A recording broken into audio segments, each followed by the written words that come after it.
January is cancer awareness month, cervical cancer awareness month. तो हमारे साथ में डॉक्टर निधि हैं, डॉक्टर निधि अग्रवाल, सीनियर कंसल्टेंट हैं गायनी ऑप्स में मैक्स हॉस्पिटल वैशाली में।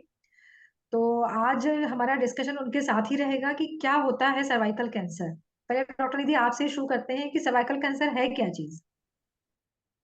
ओके, सो नमस्कार वन एंड ऑल।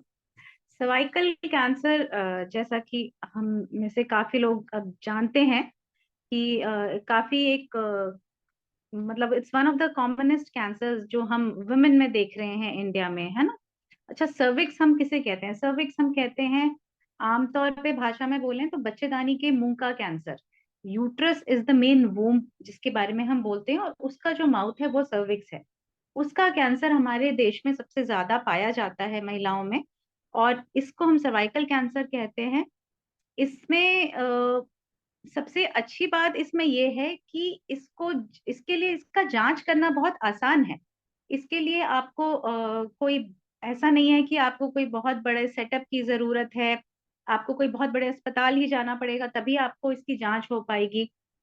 आप एक प्राइमरी हेल्थ सेंटर से लेकर किसी भी बड़े अस्पताल में कहीं भी जाकर आप एक सर्वाइकल कैंसर स्क्रीनिंग करा सकते हैं, जिसे कि हम पैप स्मीयर के नाम से जानते हैं। और बिल्कुल। व्हाट इज अच्छा स्क्रीनिंग? हाँ डॉक्टर निधि, इसमें जैसे मैंने अपना इंट्रोडक्शन तो किया ही नहीं। मैं डॉक्टर राशि अग्रवाल हूँ और मैं कैंसर स्पेशलिस्ट हूँ। तो डॉक्टर निधि ने जैसे बताया सर्वाइकल कैंसर के बारे में, अक्सर ये कंफ्यूजन होता है ना कि सर्वाइकल कैंसर मतलब गर्दन का कैंसर। तो ये वो नहीं है, ये बच्चेदानी का मुंह का कैंसर है। और बहुत अच्छी बात, अगर आप लोगों ने ध्यान से सुनी हो तो डॉक्टर निधि ने बताया है कि cervical cancer one of the cancer है जो कि प्रिवेंशन जिसको करना, रोकना इसको बहुत आसान है। और it is called as 100% preventable cancer. 100% yes, इसको हम रोक सकते हैं, है ना डॉक्टर निधि? हाँ जी, बिल्कुल। और उसका रीजन ये है कि हमारे पास इसके लिए एक बहुत अच्छा स्क्रीनिंग टेस्ट मौजूद है, जो कि अच्छा।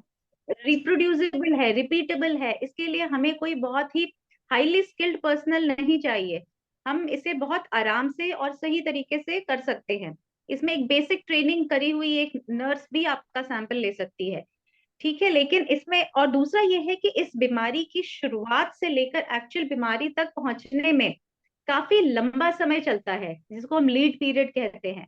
तो अगर हम स्क्रीनिंग उस टाइम पर करके, इफ वी कैन डिटेक्ट, अगर हम ये डिटेक्ट कर सकते हैं कि ये इनमें सर्विक्स में चेंजेस आ रहे हैं जो आगे चल के कैंसर या अर्ली कैंसर स्टेजेस भी हैं, तो उस उन्हें हम डॉक्टर राशि के पास सही समय पे भेजकर उसका इलाज संभव है, पूर्ण रूप से इलाज संभव है राशि, डॉक्टर राशि। बिल्कुल डॉक्टर निधि, आप बिल्कुल सही कह रही हैं। तो सबसे पहले तो जो आपने कहा कि इसका प्रचलन बहुत संभव है और कर सकते हैं, तो इस टेस्ट को बोलते हैं पेपिस्मियर। हाँ डॉक्टर हाँ निधि, जी। पेपिस्मियर बोलते हैं। मुझे आप ये बताइए कि पेपिस्मियर किस एज से शुरू करना चाहिए और कितने कितने दिनों में करते हैं? हाँ, ये बहुत जरूरी है। पैप्समियर देखिए, सर्वाइकल कैंसर हम जब मतलब एक लेडी जब सेक्सुअली एक्टिव लाइफ में एंटर करती है, उसके बाद वी डू सजेस्ट कि आप regular cervical cancer screening test कराएं, है ना। तो आमतौर पर हम 21 साल की उम्र मान के चलते हैं कि आप 21 ईयर्स से शुरू करिए। और उसमें भी जैसे अब हमारे पास थोड़े एडवांस टेस्टिंग्स हैं, जिसमें कि हम लिक्विड बेस्ड साइटोलॉजी कर लेते हैं पैप्समेयर को करने के लिए, which has a higher sensitivity. उसमें सेल पिकअप रेट ज्यादा अच्छा है। दूसरा ये है हम्म। कि एचपीवी टेस्टिंग है।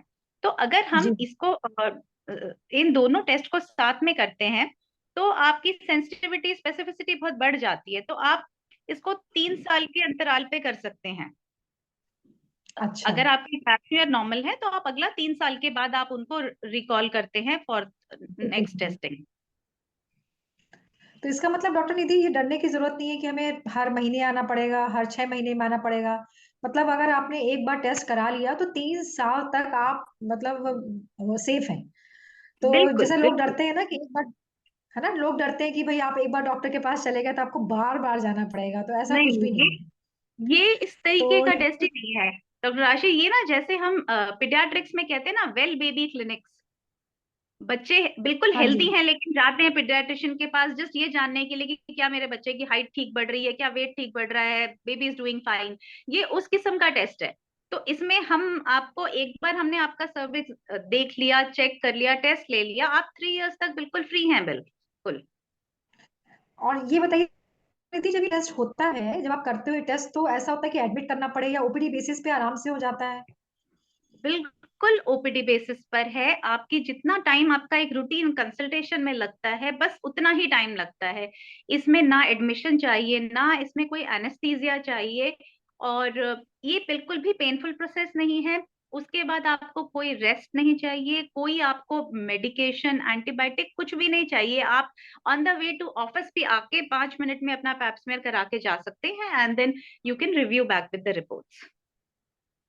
फंटास्टिक। तो इसका मतलब एक छोटा सा टेस्ट है जिसको हमें हर 3 साल या 5 साल में कराना होता है। लिक्विड बेस सेटालॉजी जो होती है उसको हम 3 साल में कराते हैं, और इसके साथ में अगर हम एडवांस टेस्ट जैसे कि HPV testing, HPV DNA add कर देते हैं, तो वो हर 5 साल में होता है। ये वाली बात तो हो गई, हम स्क्रीनिंग कैसे करते हैं।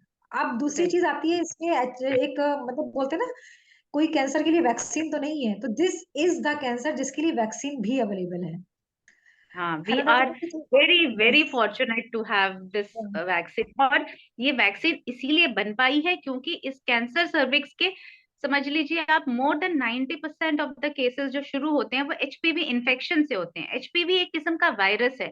जहां जी। हमारे पास कोई वायरस, बैक्टीरिया, कोई एक पॉजिटिव ऑर्गेनिज्म है, तो फिर हमारी साइंस लग जाती है पीछे कि कुछ इसके लिए निकालें। तो अब हमारे पास इस वायरस के अगेंस्ट एक वैक्सीन है। इम्पॉर्टेंट बात यह है कि ये वैक्सीन हमें कब लगानी चाहिए। तो बिल्कुल। ये हमें तब लगा, मतलब देखिए, इसको लगाने का एज ग्रुप तो आप कहीं 11 साल से शुरू करके 45 साल तक भी डब्ल्यूएचओ कहता है। लेकिन जी जी। आपको सबसे ज्यादा फायदा तब होगा जब it is given before the onset of sexual activity. तो अगर एग्जैक्टली, आप बिल्कुल सही। 10-11 साल की उम्र से बच्चों के वैक्सीनेशन शेड्यूल में ऐड कर दें तो आपके लिए बेस्ट है। और 10 to 15 हम एक बनाते हैं एक ग्रुप, और फिर 15 to 45 is the second group. उसके हिसाब से बिल्कुल। आपके डोज डिसाइड होते हैं। अच्छा, तो यानी कि 10 और 15 में हम देते हैं 2 डोजेस, और 15 के बाद हमें लगानी पड़ती है 3 डोजेस। 3 डोज, बिल्कुल सही डॉक्टर आशी। और इसमें अगर आप मतलब 10 to 15 में देते हैं तो आप इस तरीके से देते हैं कि आपने एक डोज अगर आज लगाया तो आप अगला डोज आप उनको 6 to 12 मंथ्स के इंटरवल पे देते हैं।